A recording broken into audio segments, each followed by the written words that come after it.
दो चीजें हैं, आज कथा में आई है तो आप लोगों के स्मरण में आ जाए।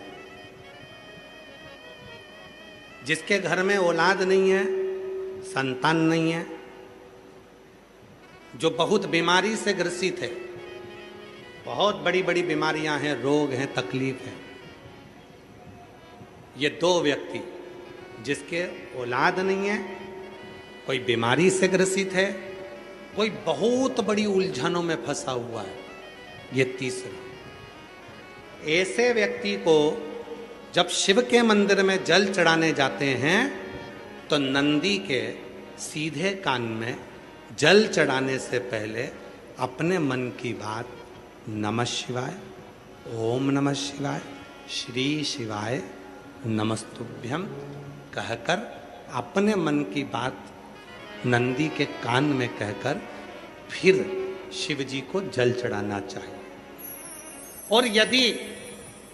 किसी व्यक्ति को व्यापार खोलना है, कोई प्रॉपर्टी खरीदना है, कोई जमीन जायदाद का लफड़ा हो गया, कोई अदालती केस हो गया, कोई तकलीफ में फंस गया, कोई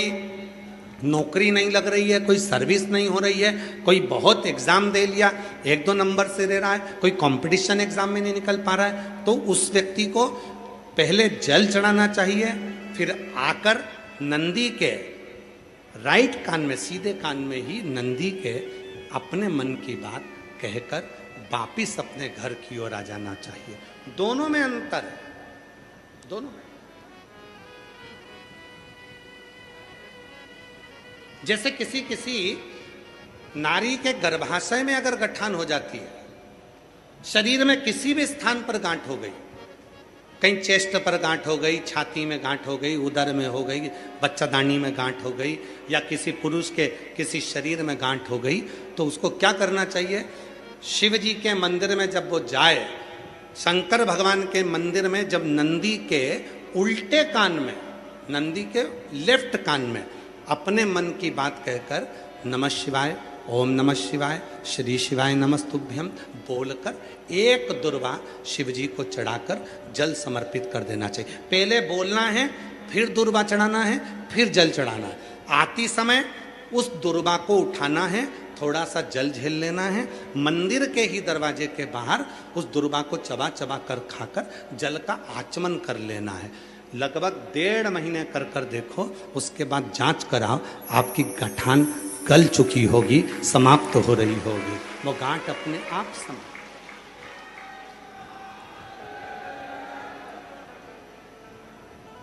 कई लोग कहते हैं गुरुजी नंदी और शिव में, नंदी उधर बैठा है, शिव जी का शिवलिंग इधर है, दोनों में ये समता का भाव क्या? महाराज, शिव जी के स्थापना के समय पर, नंदी की स्थापना के समय पर नंदी और शिव जी के बीच में एक सूत्र बनता है जिसको सोमसूत्र कहते हैं।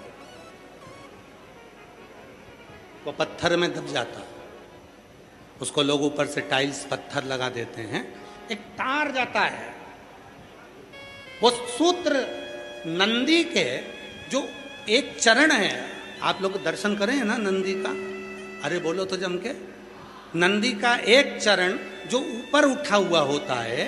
बाकी के चरण नंदी के सब नीचे की ओर जाते हैं, पर नंदी का जो एक चरण ऊपर की ओर उठा होता है, सोमसूत्र वहीं से शिवलिंग के पास तक जाता है। जब स्थापना होती है तब, अब वो सोमसूत्र जो गया है, जो ये सूत्र गया है नंदी के पांव के पास में से, जब हम नंदी को अपने मन का भाव कहते हैं तो नंदी का वो सोम सूत्र के माध्यम से वो शब्द शंकर के मूल केंद्र बिंदु पर चले जाता है और